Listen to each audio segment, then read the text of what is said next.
Now let's look at the time domain concept in this equation. We're going to be solving the telegrapher's equations in the time domain. We can see they're in the time domain because these derivatives as a function of time. These two equations must be solved simultaneously, which means we can't solve one equation without solving the other.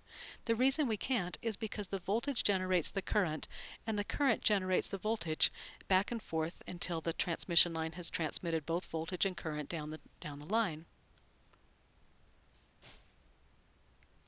We're going to use a specific layout in order to solve this problem. Let's define the z to be the direction of the transmission line.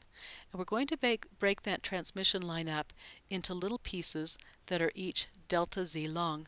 If we want to know where we are on the transmission line, we're going to find the value of z by taking an integer k and multiplying it by delta z. K, capital K, will be the largest index on our transmission line, so the total length of the transmission line L will be capital K times delta Z. We're also going to divide the transmission line model up into little pieces that are delta T long in time. And if I want to know a specific time, it's going to be N delta T.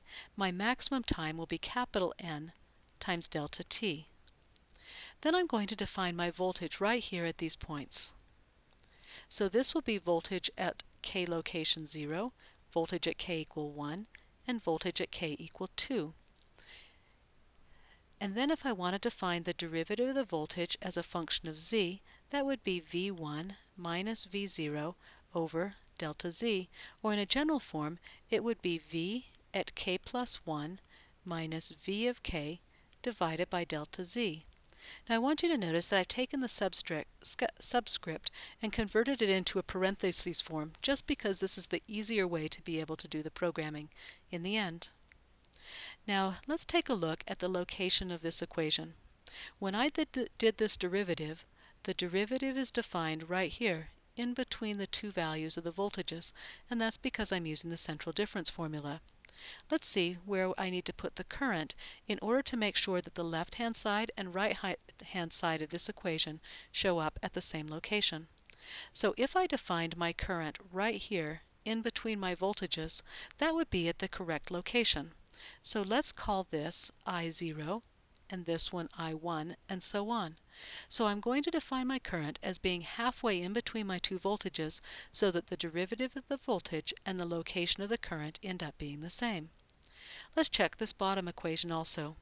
If I did the derivative of the current as a function of Z, that would be taking this value right here minus this, derivative is a function of Z, this value that would be over here, and that would give me the value of my voltage.